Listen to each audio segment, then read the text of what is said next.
More time has passed since Auburn's crushing loss in the Iron Bowl, and it's not getting any better. You are Locked On Auburn, your daily podcast on the Auburn Tigers. Part of the Locked On Podcast Network, your team every day. Yes, welcome on into Locked On Auburn, your daily Auburn Tigers podcast. I'm your host, Zach Blackerby, and thank you so much for making Locked On Auburn your first listen every single day. Joining me as he does every single Monday, it's Lindsay Crosby of AuburnDaily.com and a million other places. And Lindsay, that was a tough one on Saturday. That was a tough one. We'll talk about what Auburn does next, as well as a specific position group, wide receiver. I think it's going to be fascinating with how they manage that part of the roster. But let's continue to focus exactly on what went down on Saturday, Lindsay. And like the table was set, and Auburn set it themselves for an incredible opportunity.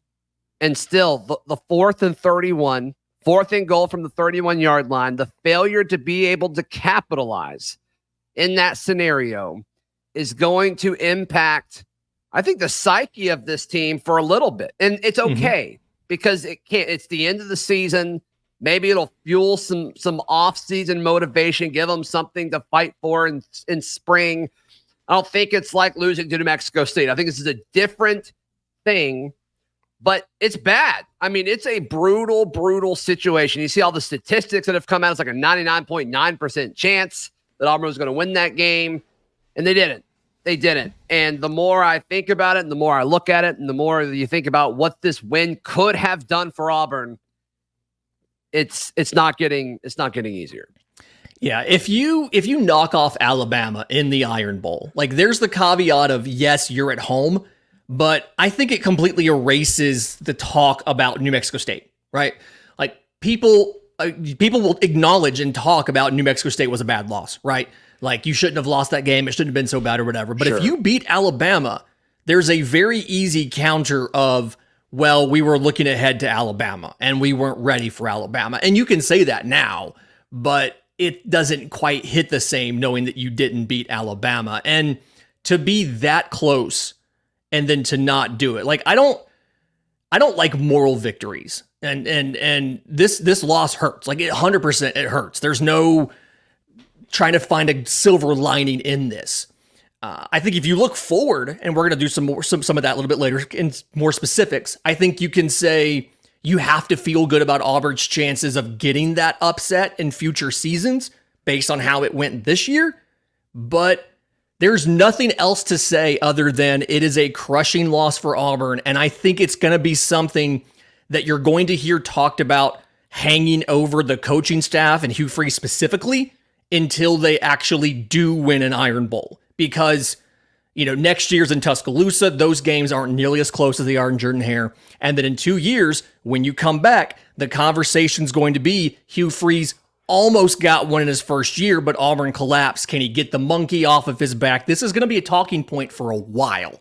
And it's a shame that that's going to be the big takeaway of this whole game. Everything great that Auburn did is because of one play at the end that went Alabama's way and not Auburn's. It's now going to be a much different talking point for multiple years. Yeah, it's a national narrative shift. It goes from, okay, Hugh Freeze knows how to beat Nick Saban better than anyone to, all right, Hugh Freeze's team couldn't close it out. And is that all on Hugh Freeze? No, I think a lot of it's on execution, but it's not just one thing. So many Auburn fans want to blame Ron Roberts for the only rushing two guys and having a spy. I don't entirely agree with it. And everybody gave their opinion because it felt like there was an eternity before that final play happened. Multiple timeouts were had. Hugh Freeze knew the call. He okayed it. I mean, there's no way that conversation didn't happen. I don't love the idea of a spy there, but that's a situation where I think if they run that 10 times, I think Alabama only scores on one of them. And it's just unfortunate that Milroe had an incredible throw and Isaiah Bond had an incredible catch. And DJ James, I mean, the coverage wasn't awful. It wasn't perfect. It wasn't as good as what he's done for a big chunk of the game, but it's just an unfortunate way that it all crumbles down there at the end. I do want to, like, a little bit, and I said the luck thing, not you, but I do want to push back a little bit on this idea of Auburn would have won if not for this amazingly, and I said amazingly lucky play by Milroy and catch by Bond and all that. Alabama has practiced this, like this specific scenario. We learned after the game, there is a name for this play for Alabama. So I talk about luck, and I don't mean luck as in he got lucky to catch it. I mean luck as in the randomness inherent in any small sample size. Braves fans know what I'm talking about with having a great regular season and then just having some bad luck in the postseason with the bats going cold. I'm not saying it's lucky that they completed it. I'm saying that the randomness of a small sample size, like you said, if they do it 100 times, he completes this probably once or twice. But this is a thing that Alabama has practiced. And I know you don't practice a lot of 4th and 31s on defense, but it also feels like it was a combination of a lot of factors. You can't blame the 2-man rush. Auburn had some 3-man rushes in that game that didn't do anything to affect Milrow. We don't know what that third rusher would have done. You can't necessarily blame an individual defender. It was more so Alabama practiced it, and it happened to work out this time. So annoying, frustrating, at the same time also shows you, like, this is a thing that Nick Saban legitimately has spent time trying to do, converting these long plays. They've done it before to win a national championship. And so it's frustrating. I told my wife when the whole fourth quarter, we had the lead late, I'm like, they're going to score with about 20 seconds left. Watch. And off by a couple seconds, but we expected a Nick Saban team to win the Iron Bowl. We just didn't expect it to happen the way that it did. And I think that the way that it did makes this a lot worse than it would have normally been. Sure. So I do think it's okay to see, all right, that stunk, but I see exciting things in the future of this program. I mean, Hugh Freeze, I think, outcoached Nick Saban on Saturday, with the exception of some questionable stuff late. I still think, and Daryl and I spent a lot of time on this yesterday, so we don't need to do this now, but I still think him not knowing the personnel in a punt return situation is a bigger deal than some people are making it out to be. Is that the difference in the game? I don't know, but still don't love that situation. I wonder if that impacts anything moving forward. But as far as his overall game plan against Nick Saban and Alabama, I loved it. I loved all of it, and especially on the offensive side of the ball. I love it when Auburn teams go into the Iron Bowl believing they can run the football, because so many teams are just told over and over and over again that you can't run on Alabama. They didn't buy that. Jarquez Hunter, Damari Austin were excellent, and this offensive line was excellent against this Alabama front seven on Saturday, and hopefully that sets the tone of this rivalry over the next few years.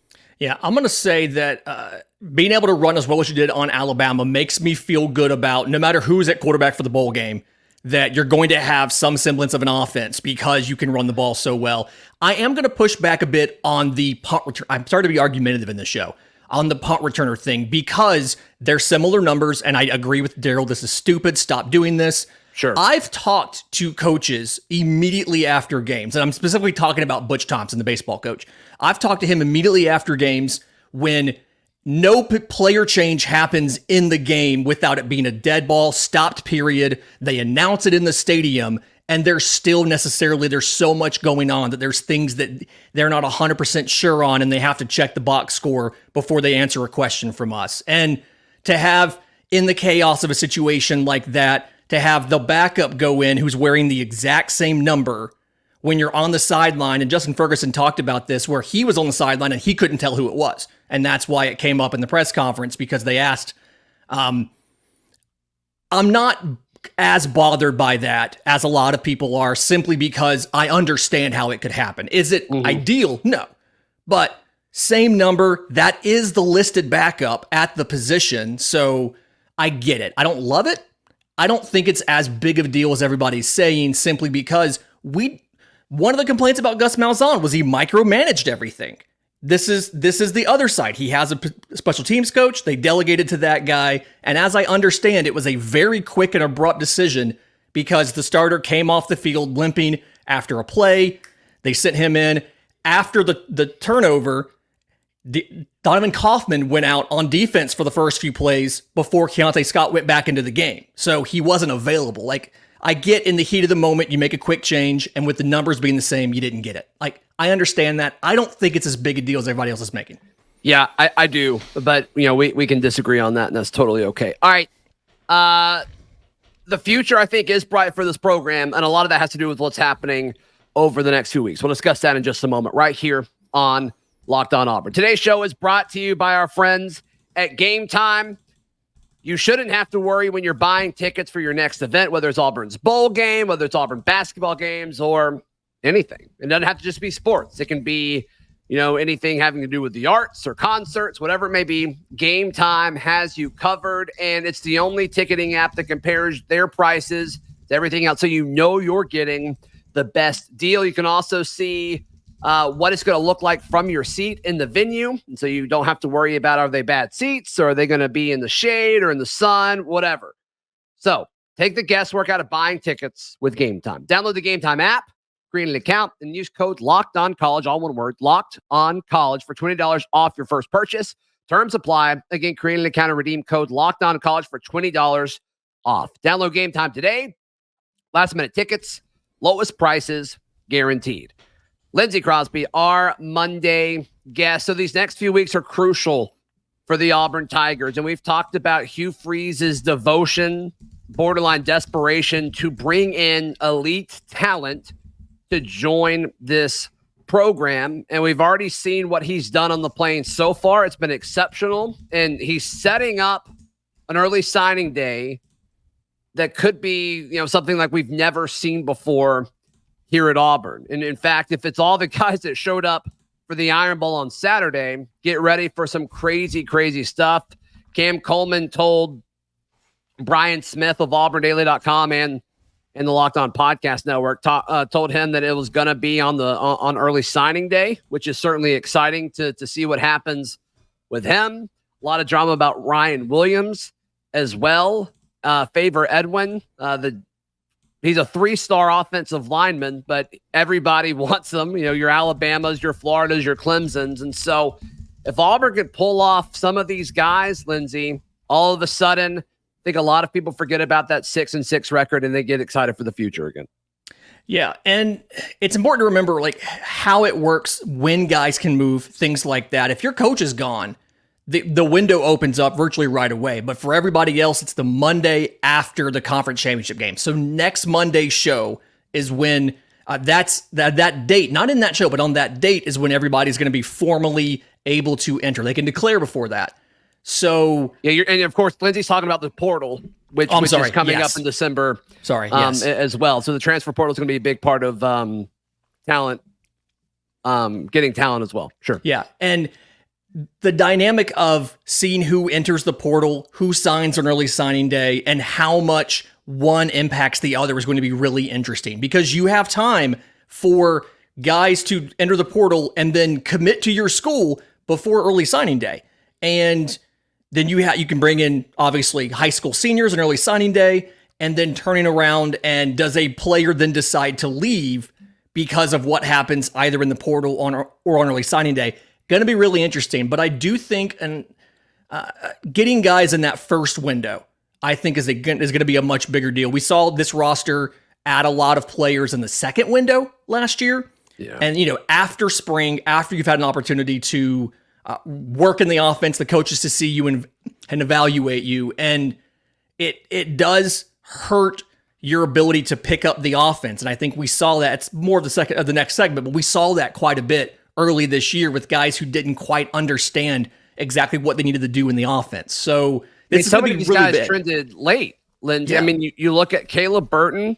Is Caleb Burton a bigger part of the offense if he went through spring? I think so. Peyton Thorne got more comfortable in the offense as the season went on. Does that help if he goes through spring? Absolutely. And so I'm with you. I think you're going to see a lot of teams, but especially Auburn, be way more active in this first transfer window because they have to be, especially if they go out and get another quarterback. There's a lot of drama right now happening because Mike Elko at Duke is going to Texas A&M.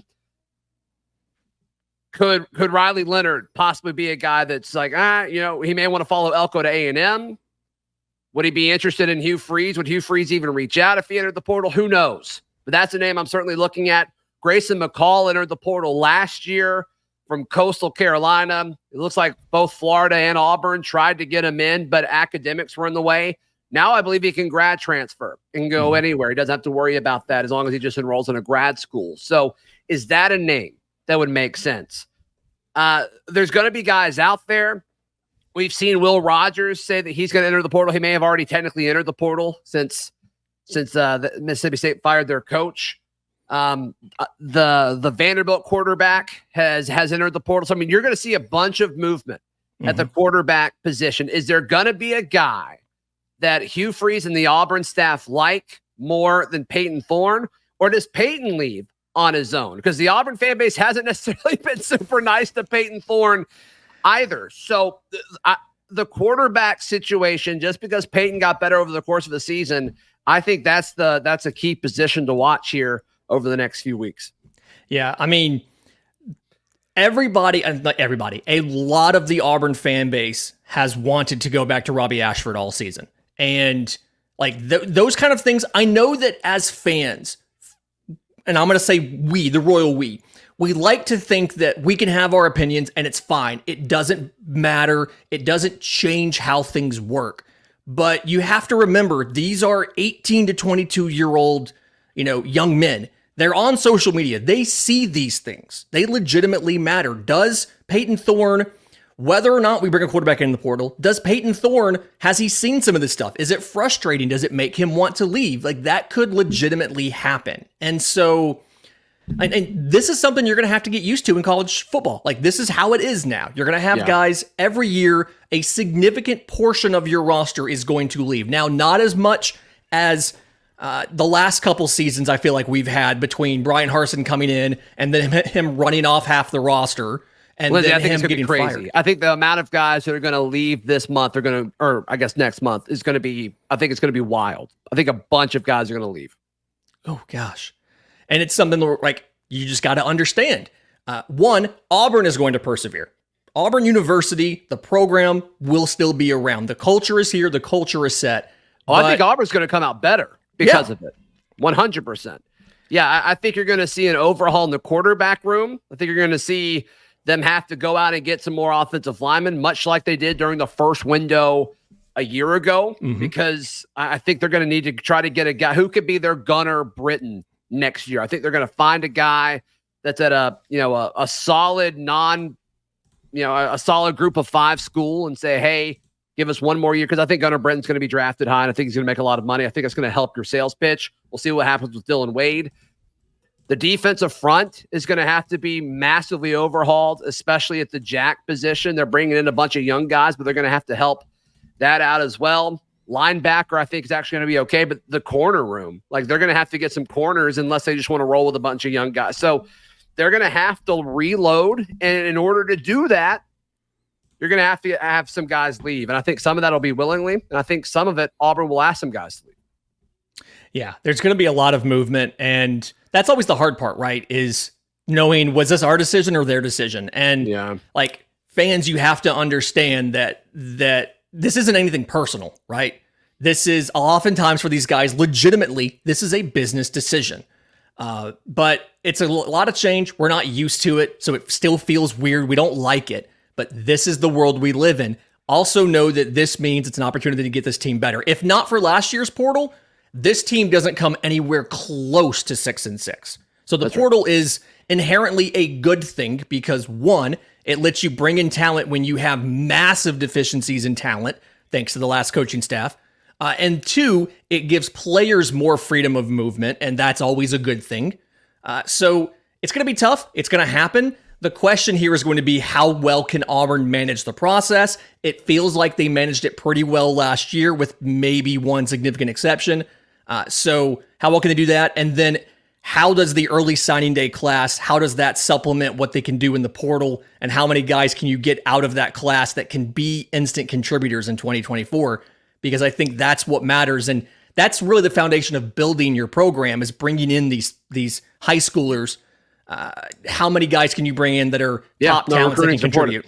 Yep, recruiting is important. No question about it. All right, let's discuss the position group that I think is going to be overhauled the most, and it needs it. It certainly needs it. That's coming up right here on Locked On Auburn. Today's show is brought to you by our friends at FanDuel. If you're looking for a place to wager on all the sports action, look, it's championship week coming up, as well as bowl season.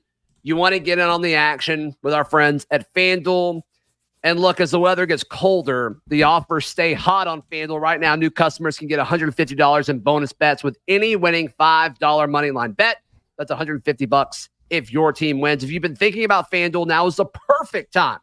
Perfect time to get in on the action. You can bet on spreads, player props, over-unders, and more. So visit FanDuel.com/LockedOn to kick off your sports winning. Once again, FanDuel.com/LockedOn. Lindsay, the wide receiver room, I'm very intrigued with how they handle this because I could see it going two ways this offseason. I could see them saying, we've got to overhaul everything. Let's just start over from scratch because it was that bad this offseason. Really, the only guy that you can kind of look at and say he's not going anywhere is Caleb Burton, just because he can't. He'd have to sit out a year in order for him to leave. And also, I think this coaching staff really talked him up later in the season and gave him some love and some opportunity, and he took advantage of it. And once again, I think if he would have come in the first window in December and not over the summer after spring, I think he's a bigger part of this offense. Outside of that, I don't really see an argument for keeping anyone. And a lot of these guys that they brought in through the portal are out of eligibility. Right, outside of Caleb Burton, your Marner, your Shorters, your Hooks, they're out of eligibility. So then you look at, to me, it's two guys you got to have the discussion on, and it's Jay Fair and Javarius Johnson. I think Jay Fair's staying. Javarius Johnson's interesting. He still has his COVID year, but he walked for senior day. And so to me, if I'm Auburn, especially after the Iron Bowl he just had, I'm approaching Javarius Johnson and saying, we need you to stay. We need you to stay. Yes, the room was bad. Yes, you've been battling minor injuries all over the place and really throughout your career at Auburn, and it's unfortunate, but we need you to stay and be a leader for all of these young kids that are about to come in. And Jay Fair is going to be a part of that leadership as well, I think. I hope he doesn't go anywhere. But to me, I mean, that room needs an overhaul, really, with the exception of Javarius Johnson, in my opinion. Yeah, they really, one, he got healthy, and two, they really figured out what to do with Javarius Johnson down the stretch. You know, you look at some of his stuff here. First couple games, 4 catches on 4 targets in the first game against UMass, and then, you know, barely more than 2 targets until Vanderbilt, and you hit a streak. 5 targets against Vandy. He had 3 against Arkansas, 3 against New Mexico State, 5 against Alabama. Double-digit yards in each of them, puts up, I think, 5 touchdowns in that stretch, 4 touchdowns in that stretch. So I see the benefit of this is a complicated wide receiver playbook. There's a lot of responsibilities on the wide receivers. You're a veteran. Is that true? Because that's what we've been told. All the receivers going into it said they simplified everything. So I don't even know if that's true. I mean, that's a talking point, but I don't know if that's true, Lindsay. I really don't know. It may have been, okay, none of y'all are picking this up, so we're going to shorten it and make it easier. But talking point has been there's a lot of responsibilities for wide receivers. You're a veteran who's been in college football now for, 27 years. You know all the veteran tactics and tricks. Let's have you be around for a year, make him a captain, whatever you got to do, get him to be here to help teach the young guys. Because we talked about early signing day. There's a lot of rumors that Auburn's bringing in a lot of wide receiver talent on early signing day. Transfer portal, hopefully you can do a better job with these guys than you did last time. And I think one of the big things there is a lot of those guys were second window selections and not first window selections. Because arguably your transfers, your big wide receiver transfers last year, outside of Burton, like you said, you didn't hit on any of them.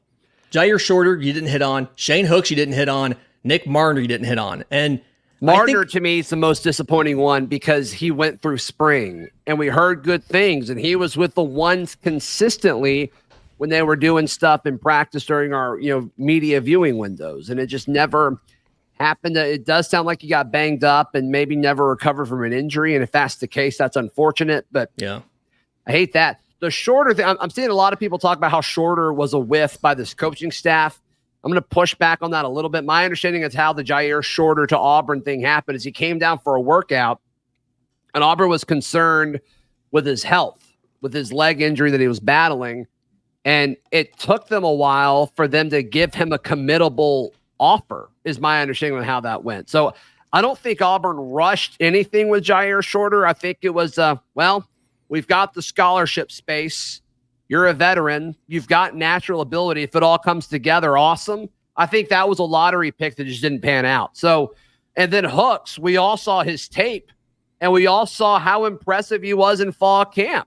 I mean, there was that scrimmage where he had that one-handed catch out of the back of the end zone, and Auburn's hyping him up with social media content and videos, and everybody that was in attendance was talking about how incredible he was. And so I don't think we're wrong. I don't think it was like that far off for us to say this is going to be a good option in the offense. It just didn't pan out. So, and look, I was higher on Hooks than anybody, right? I thought Hooks was going to be a 1,000-yard receiver, which now in hindsight sounds ridiculous, but that's what I predicted going into the season. And so that one I think was more of a whiff than Shorter. And then Marner, a guy who went through spring and had familiarity with what Marcus Davis wanted to do at wide receiver, from a wide receiver coach point of view. That one to me is the one that I'm kind of scratching my head the most, is like, how is that guy able to go through all of this and not be one of the top few receivers? It has to be injury related. Yeah, I mean, on the injury point, it has to, because he didn't get into a game until week 3, and he got a grand total of 16 snaps across his 4 games. So either he is injured or he is a completely different player in practice, because like you said, he went through spring, and there's no reason that you should get 4 combined snaps in your first 4 games of the season after having gone through spring, assuming you're healthy. So frustrating. I do think it's interesting. Guy that we have not discussed in here that a lot of the fan base had really high hopes for was Camden Brown. And something where, like you said, I don't think there's very many guys on this roster that you're like, these guys can't transfer. We can't let them leave. And going into the season, I thought Camden Brown was going to be one of those guys. And I think Cam Brown needs to transfer for Cam Brown. I think he needs a fresh start somewhere. I think he could totally succeed somewhere else. I don't think the best thing for Cam Brown is to stay at Auburn. That's just me being honest. Yeah. I mean, he finished the year with 8 catches for 78 yards, and that's not what we expected him to do after his second year in the program. That's the big. It was targeted 16 times, and so it's like he's not hauling in one for every. How many of those were drops? He's credited with 1 via PFF, and that feels like way too few. I feel like he dropped at least 3 or 4. A few weeks ago, they went to him on 3rd down, 2 plays or 2 drives in a row, and both of them slipped through his hands. So I don't know if I'm buying that, but yeah, I think it's in Cam Brown's best interest to probably get a fresh start somewhere. We'll see. And look, I've talked to folks close to Javarius Johnson, and it seems like he thinks a fresh start would be good for him as well. I'm hoping after the Iron Bowl performance, he wants to stay, but we'll see. We will see. Lindsay, how can people check out everything you've got going on? I'm on Twitter at Crosby Baseball. My minor league podcast, Locked On Prospects, wherever you get your podcasts. You can find my written work, auburndaily.com, bravestoday.com, and in fantasy football, you can find me beating Zach Blackerby. Yeah, that's true. That's true. That has not been my year for my college team, for my NFL team, or my fantasy teams, but that's okay. That's okay. We beat Arkansas. So there we go. Subscribe to the show. Helps the channel out a bunch. Find out my written work at auburndaily.com, and we'll see you tomorrow. This has been Locked On Auburn.